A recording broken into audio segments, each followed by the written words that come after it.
Hello, everybody. Welcome to another episode of the Monkey Flip Podcast. We're still here. Unlike most of the WWE roster for the last couple of weeks, it was crazy cuts and people that are leaving that some make sense, some don't make sense. Some were given opportunities, some weren't given opportunities. Here, we've got a list for you here. It's 2 weeks ago. They got rid of Nia Jax, which, cement mixer. You know how I feel about that. I mean, that's a neck breaker. That's a face breaker. That's concussion machine. I can see it. Karrion Kross, you even with how horrible you were putting his persona, that still didn't feel like enough of an opportunity to me. Keith Lee, of course, everybody's got an opinion about Keith Lee. Ember Moon, which, I'm not allowed to say anything about women wrestling. I apologize. Taya Valkyrie, can I say that they definitely did not give Taya Valkyrie a chance? Oh, yeah. You can definitely. Taya Valkyrie's excellent. You didn't give her a chance. Sorry. B-Fab needed work, but she was in a fresh new group. They just moved on to SmackDown, and you're like, okay, she's gone. Fresh new group. Let's have something new. That sounded awesome, but they got rid of B-Fab. Grand Metalik, who I believe was asking to be let go. Lindsay Dorado, Grand Metal. What do you need with Grand Metal? Lindsay Dorado, if you got Grand Metalik gone. Jessie Kamea, who I don't quite remember. I think she was NXT. Zeta Rainier, who I've never heard of. But Trey Baxter, I believe I've heard of, but I don't remember anything. Oh, Trey Baxter was a little redhead kid. He was pretty good. I don't know why they got rid of him. Katrina Cortez, never heard of Katrina Cortez. Jeet Rama, isn't that the thing that the kids say now when they throw stuff? No, that's yeet. Okay, sorry. Yeet Rama. No. Yeet Rama. No. No. Not Rama? No. Not Yeet Rama? No. What is it? I don't know. You don't know? No. Okay. We'll say we're going to Yeet Rama. I've never heard of him, never saw him. Mia Yim, which is a little bit surprising, but, you got rid of Keith Lee too, so maybe that had something to do with it. I don't know. Harry Smith, he's the John Cena of NXT. You hear about him, you show him on Steve. Now, I've never seen him in the ring. But you can't see him. You can't see him because I've never seen him in the ring. We saw him induct his dad into the Hall of Fame, I guess. Oni Lorcan, a good solid worker, but is he going to take everything on his back and run? Probably not. People were into him when he was doing the crazy scream thing. And that was 2 weeks ago. And then a couple days ago, we got John Morrison, which, John Morrison's good. He's one of those guys that kind of needs a personality transplant. He needs it's got to be John Morrison, and if you're going to make him WWE available, throw him in that AAA stuff, golden. Throw him into this stuff with the new fangled wrestling where you don't have to have the mic skills. You don't have to have the attitude. You just come out here and bounce around and do stuff. Great. John Morrison. And they had, I think that Miz's charisma offset John Morrison's lack of charisma enough that it made them a really good tag team together. And they work together together on the mic. Very well. Yeah. But you can only have so much as somebody having a water weasel thing, and come on. Yeah. Let's give me a break. I'll skip a couple here and keep going. Tegan Knox. Wow, hot and cold on Tegan Knox, aren't you? Seems like one you're going to put her in and give her a tag team chance with Shotzi Blackheart. I agree that between Tegan Knox and Shotzi Blackheart, you picked the right one. But especially since you got rid of the fucking tank. Isn't that a shame? I think they got rid of the tank because she turned heel. You've been asleep, dear. Oh. You've been asleep for many hours. It hits 7:30 and you're drooling and. I stayed up until. That's why we're flying by the seat of our pants here, because you didn't do any notes or anything because you've been asleep. So. But I stayed up until 9 last night. Cool. Do you remember anything about wrestling? I know that the Bloodline started SmackDown. So the first 25 minutes of Roman Reigns' entrance. Right.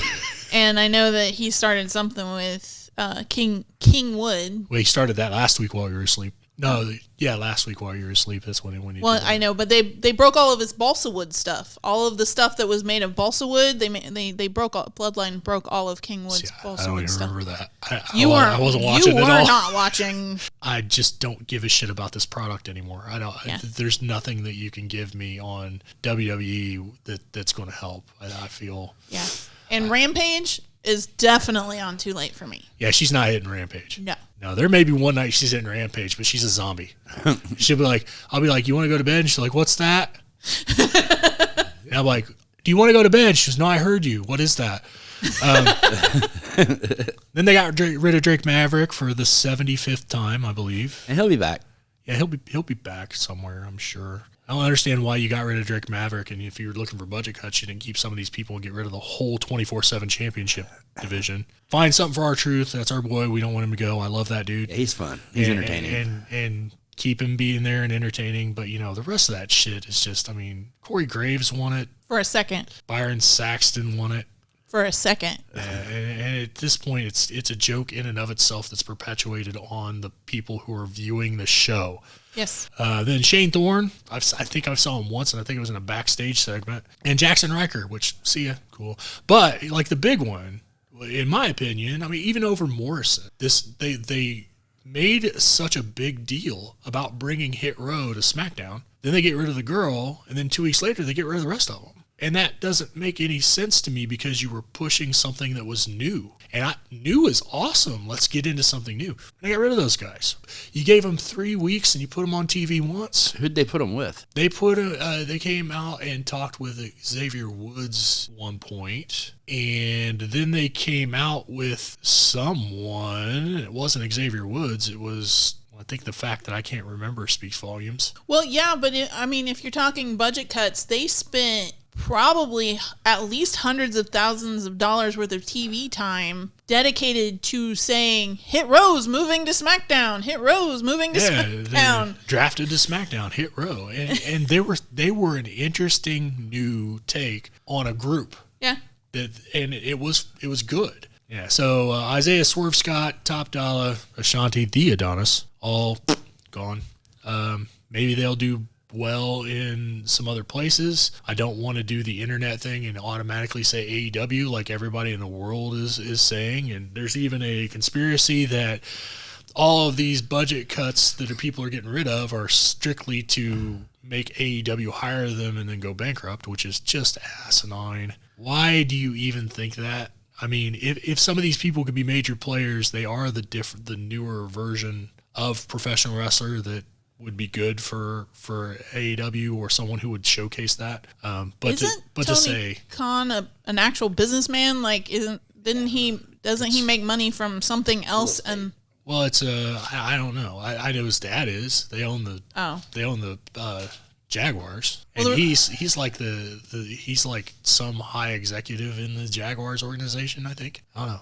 The only reason I ask that is because people who have money, they know how to keep money, and they're not going to make poor business decisions and just flood their roster with people they can't use without making things good for them too. So they would if they made deals with those people, they wouldn't make probably long-term deals. They wouldn't make they might make them show by show or something like that if they were going to have somebody come in, but they wouldn't. A good businessman is not going to just sink a bunch of money just to pick up old WWE wrestlers. It's not going to happen. Quite honestly, when I hear people talk about the situations with Tony Khan and whatever, if I try to think of how it's breaking down, that conspiracy was true. And they're getting rid of people that they think AEW would pick up immediately, just so they weed out their roster and make it look ridiculous and try to get the bankruptcy to go. It's because somebody in WWE, probably Vince, thinks he's a mark. He is. That's what got him started. He's a fucking mark.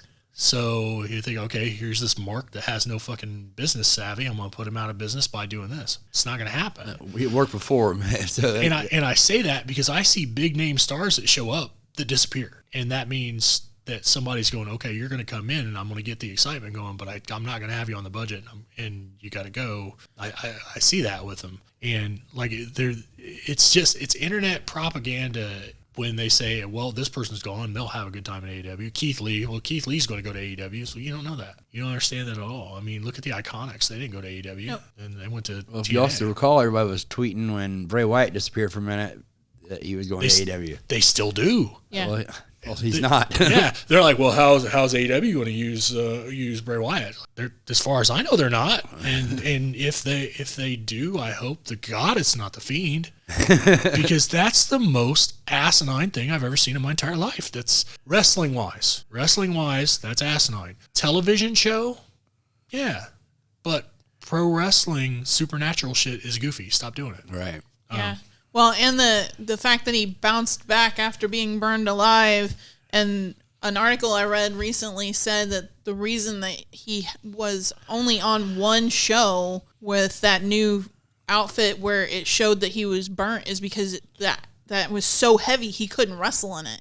He was struggling to wrestle, so he couldn't be on the show because they had set him on fire in the ring. And what do? I mean, do you have Rey Mysterio's eye grow back? What do you do? Yes, you have Rey Mysterio's eye grow back. You do. That's what. The only person that had. There's only one piece of kayfabe that's going on with that whole eye for an eye thing, and I think that's Aleister Black. Every week, the black that he paints his eye gets bigger and bigger on his face, like it's spreading. I love it. Like it just keeps going and going and going. It's like, yeah. And Aleister Black come to AEW. That was a life changer for him. The fans are really into that. He's a really good dude. I like him. Yeah, some of the other people that they've brought over. I think that Andrade El Idolo, he's got some good points about him, but it just seems flat. It seems like with someone else, not just him. And they've got some people they brought over that were good. I mean, CM Punk. Are you kidding me? Of course, you bring CM Punk. Bryan Danielson, of course. You bring in Bryan Danielson, you're going to get those people just from the name. My major issue with them is I feel they're being used improperly. I think CM Punk his thought process is to bring up the young guys, and that's great. That's cool to bring up the young guys to get them exposure and things like that. But it's not good business. It's not pay-per-view buys. Right. When they put CM Punk and Eddie Kingston when they had their thing, yeah, now you got me. Cool. I'm there for that. I want to see that. And they had a match, and it was a hell of a match. Every match Eddie Kingston has is crazy. It's half of his shoot, it looks like. It does, don't it? Yeah. It does, every time. Yeah, but Eddie Kingston comes out there. They have a great match, and at the end of that, the next week, they could throw out there, and what do you do for an encore? You have him come out, MJF. MJF's coming out, run his mouth. Punk comes out. See those two in the ring together, you got my money. Take it.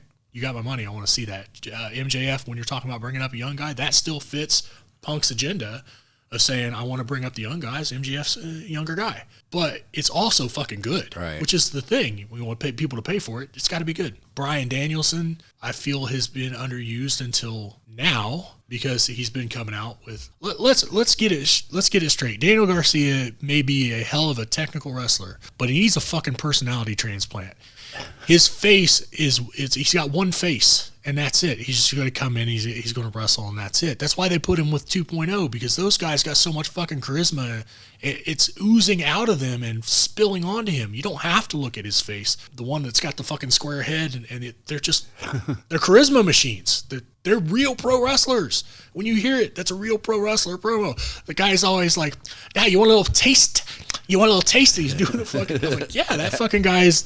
I mean, putting Bryan Danielson in there with what was I talking about? Daniel Garcia. Putting CM Punk with Daniel Garcia. That's going to get a couple the fans with the inner know-how, and they don't see those things. Right. They don't know that those are important for the other people, for the people like me, for the people that are sitting beside them. They don't give a shit. They just want to come see what they want to see. To get those other people, you put them in there with Eddie Kingston. You put them in there with MJF. And now Bryan Danielson, Hangman Page. Bring out Hangman Page, somebody that everybody can get to count. Hell of a worker. That would be a hell of a match. Great charisma. Interesting to watch. Bryan Danielson comes out and he goes, I'm gonna go with Hangman Page. I'm gonna go after him.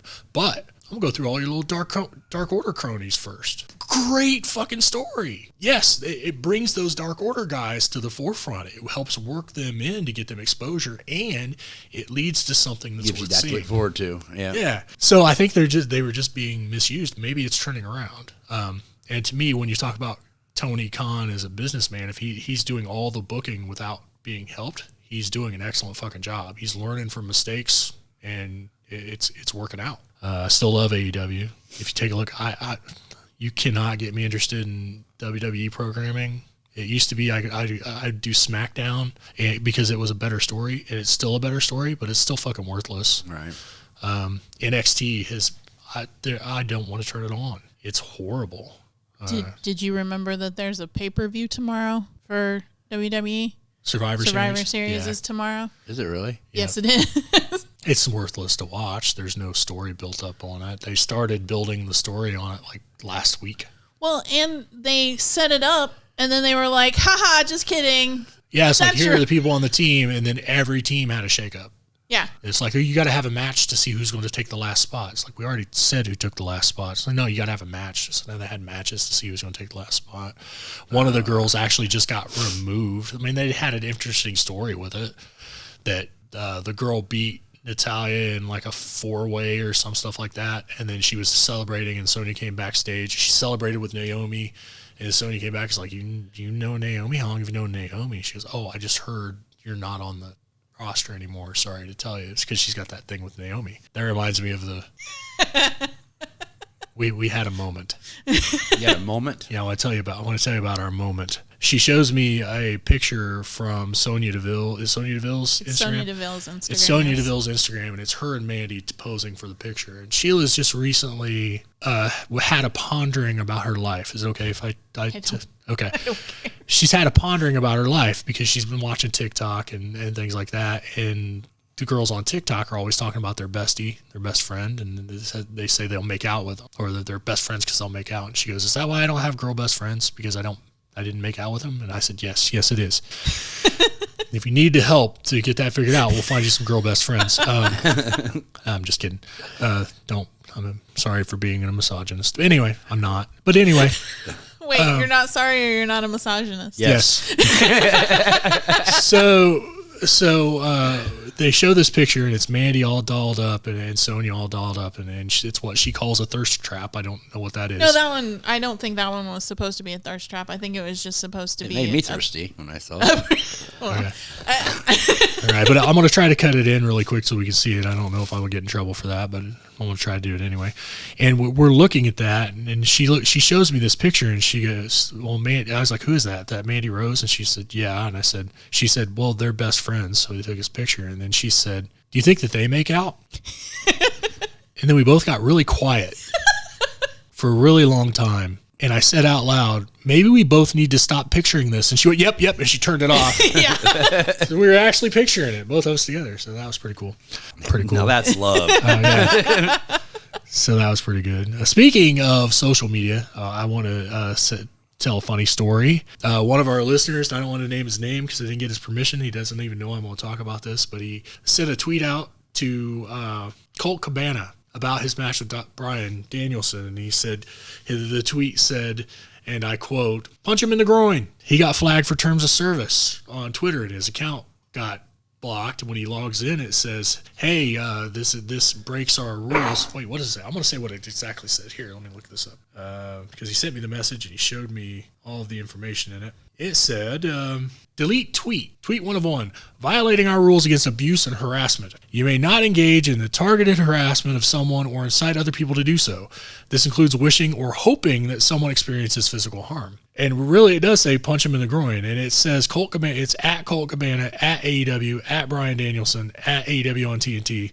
Punch him in the groin. And it says, by clicking delete, you acknowledge that your tweet violated the Twitter rules. And there's a big red pink delete button. And this says, if you think we've made a mistake, submit an appeal to us. He did so. And he said, they even upheld my appeal where I explained this was a pro wrestling line addressed to a pro wrestler about a pro wrestling match. I have to delete my tweet to get access to my account again, which serves as my acknowledgement of wrongdoing. I refuse to do this, period. I'm deleting the whole damn thing. So he's just going to delete his entire account because, screw him. And I said, yeah, this is what I found hilarious. By clicking delete, you acknowledge that you broke our TOS. Twitter is kayfabe. Twitter's the only place that kayfabe exists anymore. Right. It's ridiculous that they're saying, well, this is a pro wrestler, and they're not seeing that this is a pro wrestler about a pro wrestling match he's about to happen, and he says, punch him in the groin, or hey, kick him in the shin, or whatever. So, right. You can't do that. Come on, stop with the bullshit. And I said, Twitter goes kayfabe, and he said, and apparently I can't even access my account to close my account without deleting that tweet and admit that I did something wrong. Crazy. Twitter, get over yourself. I mean, we got to stop this stuff, this craziness in the world. There's not even no vulgarity, nothing offensive. Yeah, nothing. Punch him in the groin. It's not like punch him in the dick. It's like, what are they afraid going to happen? Colt Cabana's going, I didn't know what to do, but then this guy said punch him in the groin. And I was like, I'm a pro wrestler. I want to make sure that I'm there for the safety of the person I'm in the ring with, but it's just that tweet. I just had to punch him. I had to punch him right in the groin. I had to do it. I did it. Fucking idiots. I understand it. I mean, where do you draw the line? And we just talked about Sonya Deville. Sonya Deville with the craziness that happened to her. So I understand it. And we got to treat everybody equally, or I don't understand. Yeah, I think that Sonya Deville's situation is a lot different than telling somebody to punch someone else in the groin. I said I understand it. I don't understand it. I think it's ridiculous. I think it's crazy. But still, it's pretty fun. I mean, then again, I am the person at my job that always says rules are rules. So I know it's a little off topic and a little behind. But the last time about them females, we were talking about it. We were talking about the King of the Ring and the Queen's crown thing. Okay. Because they can't have a whole ring. They just get the accessories. Well, the guys fight over a purse and a belt. See? Oh, no. Sorry. 8 years ago, you guys couldn't even vote. So. Nope, a title and a payday. Sorry. Never mind. 8 years ago. It's like, when was the 19th Amendment? Like last week, right? Susan B. Anthony, we'll just go fucking talk to her right now. Let's go do that. Oh, my God. Okay. All right. I'm just saying, baby steps. Baby steps.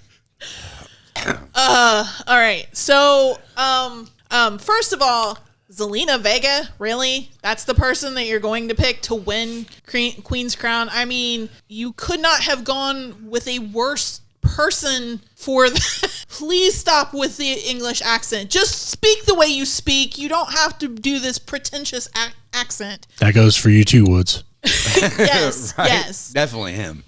All right, and now 13 and a half minutes for the entire tournament. 13 and a half minutes for all of the women's wrestlers that you put in this tournament to go through matches, and even the one on the pay-per-view was like that, over. Ridiculous. You are just shitting on every female wrestler that you have on your roster, and some of them are really good. Zelina Vega is not my favorite wrestler. I will admit that, but she's not bad. Right. Don't shit on your talent. And what? Oh, maybe they want that kind of thing. I don't know. 8 girls in a cup. Or 8 girls in a ring. 8 girls in a crown. 8 girls in a crown. Oh, no. But no, I mean, seriously, you had, Shayna Baszler, if nothing else, should have been in the last match, which she wasn't. She was not in the main event. Liv Morgan. And Liv Morgan should have gone farther. My frustration is Zelina Vega is just a terrible selection, first of all. And the men's final match was only a minute less than the whole tournament for the females. The whole tournament. That is just, it's underselling some of your best mic work come from your women. Some of the best cat fight type things that are going on your shows are coming from Becky and Charlotte fighting. I'm going to say that there are a lot of the catfight stuff that the men do pretty well too. Yes. Okay. Yeah, but no, I mean, some of your biggest entertainment is coming from this group of individuals that you just shit all over because you pick terrible people to be in it, and the ones that you progressed were not the ones that should have been progressed. Like, we were actually making bets on who was going to win, and we weren't even close. Like, every time a match would happen, we'd be like, "Oh shit, we weren't expecting that person to progress." And we're armchair booking at that point, but it was so much better. It would have been so much fun better. We really would have done a great job with that one. So please be more respectful.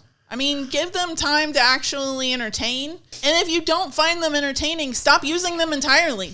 Don't put together the Queen's Crown tournament if you're going to use it as diarrhea on your product. The term that we would use in the industry is drizzling shits. Oh, hey. So it's just diarrhea. Yeah, drizzling shits, diarrhea. That's the way we would refer to. That. I call them the butt peas. Butt peas? Is that what you said? Butt peas. Butt peas. Oh. Mud butt, yeah. Mud butt, yeah. So, two things. One, you're saying you said something. Lately. Yeah, you're saying something about they just got accessories, right? Yes. Basically, they just got accessories. They didn't get like the entire ring and the coronation. They just got the accessories. Well, no, she got a coronation. She did get a coronation. Okay. Hers was on Raw, and Woods was on SmackDown. Okay. So they both did get coronations. Okay. But it still is the fact that, I mean, honestly, if you look at the way that they've played that out, they said, okay, King Woods is the king of the ring. Yeah. Queen Zelina Vega just has a crown. That's all. Well, I mean, that's what I was about to say. Just has a crown. I mean, you're short-sighting it. Both of them had a crown, and they had a scepter, and they also had a cape that none of them knew how to put on. Right. So they just got rid of it. That was hilarious. Yeah, nobody knew how to put the fucking cape on, so they was just like, that's going to stay right there. I think Woods actually took it and hung it over whatever was all. He was like, forget it. Hung it over. He said, I'll deal with that later. That was it. Actually, you couldn't hear him because he wasn't mic'd, but he said, I'll deal with that later. Yeah, and the whole thing of you have to prance around and use the English accent, and they made Kofi the hand of the king thing. I hoped that Woods was going to win that. And let's be honest, we guessed the men almost perfectly. Almost spot on. With the exception of the last match. Yeah, which you wanted to go that way, but you just didn't expect it to. Yeah, I was like, I can see if this were a real tournament, then maybe Finn Balor against Xavier Woods. But if you're wanting heel versus face to tell the story, you want Jinder Mahal in there. But basically, Woods is a heel. So, right. And anybody that says so, change my mind, because there's no changing my mind. He's a fucking heel, and get over it. The heel that the fans like. If you like a heel, you like a heel. Cool. Stone Cold was there. We'll get you. Hell, The Rock was there. The Rock was there. Rock's a heel. So of New Day, I would say that the only real face is Big E. Yeah. And then the other two are both heels. Somewhat. Big E does, when he gets around him, he does the same stuff. Well, yeah. We're going to mock everybody. Yeah, picking on people. And We're going to interfere. We're going to, like, Big E interfered in a match just Friday. I mean, if you have a face, you don't come to the ring with somebody, one of your group, unless you're offsetting the heels having part of their group. He was on SmackDown? He was on SmackDown. Woods is on SmackDown, right? Because he came out to help Woods. He beat up the Usos. You were asleep. Oh, we've established. But isn't that retribution for what he did the week? Don't say retribution. I don't want to hear retribution. We will not say retribution. Okay, how about vengeance? Vengeance works. Okay. They haven't made a shitty group out of that yet. Vendetta. Yeah. Coming soon. Vendetta coming soon, yeah. So I think that would be vengeance on the week prior, though, because the Bloodline, the Usos, interfered in the match with Reigns versus Woods. Sure. Which I did sleep through that too, but I did see the replay of it on last night's episode. And so I did know what happened. So I would say, to me, that's almost valid, even if you're counting Big E as a face, because he's just doing what they did the week prior. No, and here's why. He grabbed a hold of it. He beat up the Usos backstage. He threw them out so everybody could see. Roman Reigns saw that his people got beat up. And then you take Big E coming out showing that Big E did it and throw him back behind the stage and you disappear. Big E coming out with those two down and being at ringside is heel. If he's at ringside and there's no reason to be at ringside to offset something on the heel side, heels have extra people with them to cause interference. You see it, that's just the way it goes. If you got a face with people at ringside, they have to be offsetting someone on the other side, or they're a fucking heel. And if he's out there, he took care of the Usos, they're gone. If he's out there, and there's no offsetting presence, even if the offsetting presence is Paul Heyman, it's not enough to have a wrestler out there with you. Have a manager out there with you, yes, and you get the manager fight. I'm starting to sound a little Jim Cornette-ish here, but it's true. That's the way that you make this stuff interesting. I mean, I listened to that podcast, or his podcast too, and yeah, you almost always sound fair. That's what I told you a few weeks ago, remember? I listened to it a couple of times, but he gets over the top for me sometimes. Oh, well, definitely. And you don't refer to, most female individuals as whores, but he does that? He does. Yeah, he does. I don't. And I even tried to pronounce it the way he pronounces it. You're close. Whores. Oh, like whores. Uh-huh. Yes. Okay. But no, really, it's an old school view on it. But my view on it isn't the old school view on it as much as it is the makes sense view on it.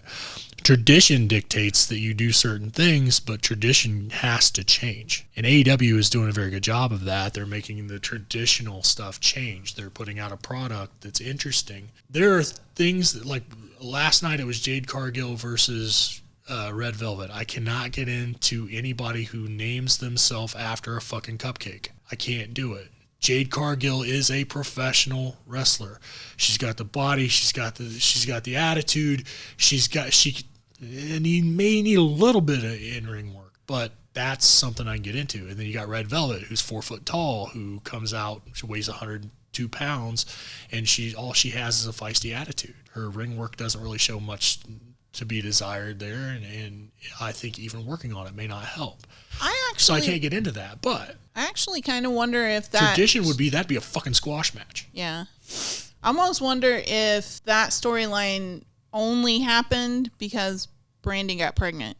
It doesn't really matter. You know what I mean? Because it doesn't really matter why you put it together. You put it together. Yeah. It doesn't really matter, like in the case of throwing Red Velvet out there and trying to make it something worthy of match number 2 on an hour show, to give it the 10 minutes that you basically give to everybody, make it worthwhile. But like I was saying, they're changing that and saying, yes, this is tradition, but we're going to mix it and go a different way. Tradition dictates to me that if you've got somebody in a mask dressed up like a 10,000-year dinosaur, he's looking up at the ceiling at the end of every night. That's what tradition would mean to me. I don't feel that's warranted. I think that him getting everybody in his corner and going for it works. Where I go with tradition is you don't put a 4 foot tall, 100-pound dude. Not talking about Darby Allin, talking about Marco Stunt. You don't put a 4 foot tall, 100-pound dude against 6'8" fucking Lance Archer and give him 15 minutes without it being Lance Archer wearing himself the fuck out trying to catch him. Just chasing him in a circle. Just chasing him around the fucking ring. That's the thing that is tradition, but it also makes sense. Yeah. That's the way that should go. And if anybody has a problem with that, it's like I would say if I backstage, if I heard somebody say, well, we're going to do 15 minutes, and I'm like, you are going to go 15 minutes with him. Yeah. What's the problem? Really fight. What? No, right now. Fucking throw down. No, exactly. That's why. No, it doesn't fucking make sense. It's a 300-pound dude against a 100-pound guy, and you're both professional wrestlers. You both have the same skill set. Really, makes no fucking sense. All right. So you talk about tradition. Also, you go back to the 80s or whatever. Mm-hmm. If the Hart Foundation, well, no, don't say them. The Rockers. Yeah.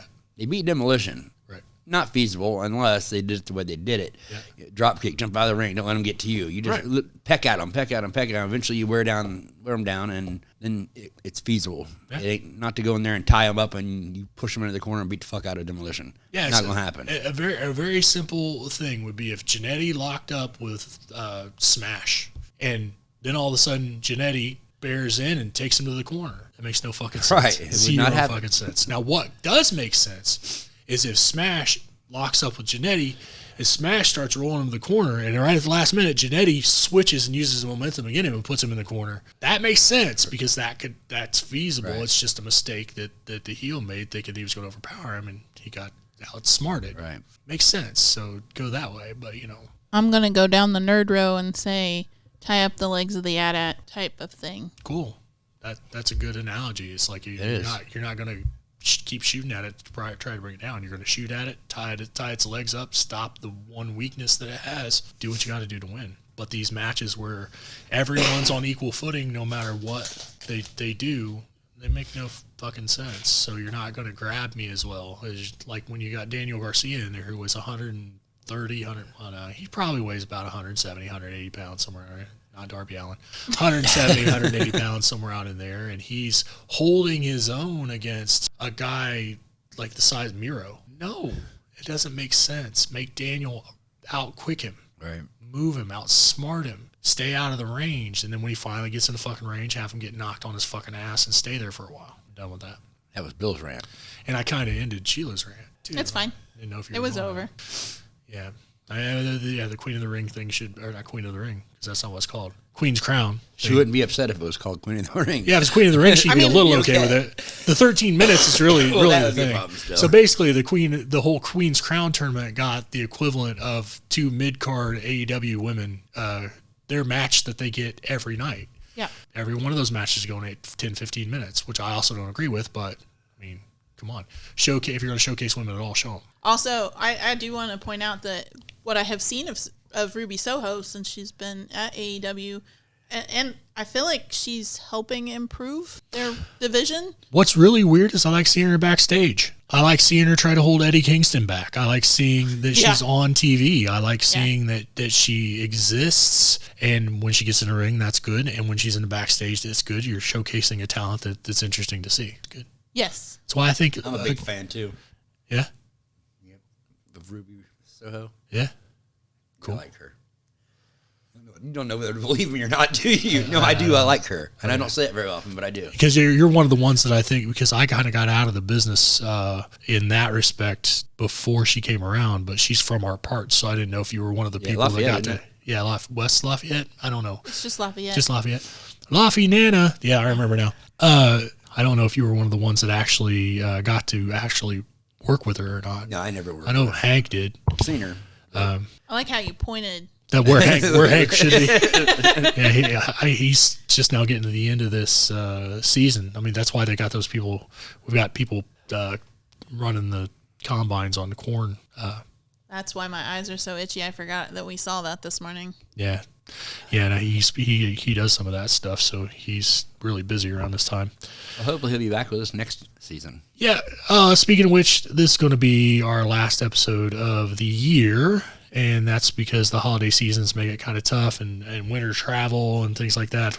We like to do the show in person. We don't like to do things across the internet on video chat if we don't have to. It's just a better camaraderie, and it makes me feel better, and I'm the one that gives a shit. So, gives a shit about I'm going to say that. I'm the one that gives a shit that we're together. I'm not the one that gives a shit about the show as much, because sometimes Hammer gives more of a shit than I do. It's like, what the fuck, bro? It's been a month. It has been a month. And I would say I'm sorry about that, but I'm not. Shit happens. Shit happens. We have lives we have to get with. So this is going to be we have to get rid of. Yeah. So this is going to be the end of season 2. I'll go quickly over that one. So I did. Yeah. This will be the end of season 2. We'll come back. I don't know. Maybe February's still kind of snowy every now and then. We'll be back when we're back. We're coming back. Yeah. It's kind of tough to I realize this isn't the traditional podcast. We've talked about that before. We don't have guests, and we've narrowed it down to I don't really give a shit about what anybody else has to say. So this will be the last one. So much of the camera is on him during the episodes. It's because I talk the most. Yeah, that's basically what you just said, though. Depends on how educated about that show I am. I talk more if I'm educated. If I'm not, there ain't no reason to. That's true. I just throw in my little... Yeah. But also, when the whole time you're talking, I'm going, yeah. Yeah, you do talk a lot. Yeah, and the thing flips back over to me. It's because I'm a mark for myself. It's funny because sometimes when I laugh, because I'm so loud, it reverberates out of your mic, so then you go on the screen even when I'm laughing. Anyway, this is the last one for a little bit. And we appreciate you if you're hearing this. We appreciate you if you're not hearing this. we'll do the like and subscribe thing because it helps our channel. We're not going to bullshit you and say, oh, it's for you. It's not for you. It's for us. You get things from it, but... However, if you want to know when we're back, if you hit the bell icon, you'll get a notification when we do our next season first episode. So it is for you. Yeah. You get things out of it. We'll see you next time. Maybe around like when's WrestleMania this year? Beginning April? April. I know it's in April. I don't know when. Maybe March. Yeah. March would be a good month. Maybe earlier, or hit the bell button and maybe we'll do something. We might decide in a month, we're like, hey. Nah, there's something to say. Right now, there's really nothing to say. So when there's something to say, we're good. And we'll see you next time. Thanks, guys.